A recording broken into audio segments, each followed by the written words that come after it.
So I've clicked on File and Import, and what I'm going to do now is find the actual file that I want to include. So I know that it's on this PC, it's actually in the Pictures folder. I'm going to scroll down to the sailing boat that I had and click on Open. It will come up with this message about, you know, what style do you want, etc. At the moment, I'm not too fussed about making it smooth or blocky or anything else. So I'm just going to click on OK, and the image will pop up on my screen. Now, I've placed my mouse in the middle of the picture, and I can drag it to wherever I want it to go. Remember that with our picture, we need to place it on the actual page. This is like our A4 page.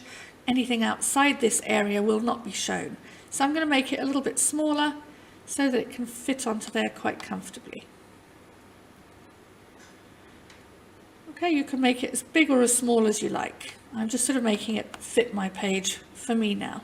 So I'm going to zoom in a little bit so I can get a bit closer and I can see my image a little bit better. And what I'm going to be doing here is creating a logo that's quite stylistic. In other words, it's based on reality, it's based on an image, but it's more artistic. The way I'm going to do that is I'm going to use my Bezier tool. So I'm going to go across here and I'm going to click on Bezier. And what I'm going to do is I'm going to start drawing out parts of my boat. I'm going to start off with just doing the actual bottom of my boat. And what you'll see is I'm going to draw a line, and every time I click, it will stop. It will give me a point or a vector that I can actually use, or a node that I can use. So I'm going to click here, drag up here. It's not very clear at this point, I know, but if you have a look here, I'm going to go back to my original point and click on that. You will see that you get like a little row of ants depicting where the block is that I've just worked on, and my Bezier will be sitting there waiting for me. So take your pointer and click on the second icon down on the left hand side that says Edit Paths by Node. And what that will do is it will allow me to come back to this section that I first created. Every time I move around it, you'll see the red lines where it's showing me where it can be altered.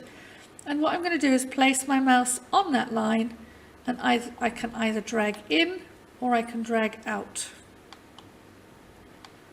So you can see I can drag out or I can drag in, depending on where I want it to go. It's a bit like a lasso. I can move it to wherever I want it to go. So I'm actually going to ask for this boat, for the bow of it, to actually be a little bit tucked in, so it looks quite nice artistically. Okay. The back of the ship as well, I'm actually going to ask for that to come in a little bit as well, just so I've got some artistic movement in there. Okay, the top of the boat, I might just pull down a little bit so that it gives it a bit of a jaunty angle.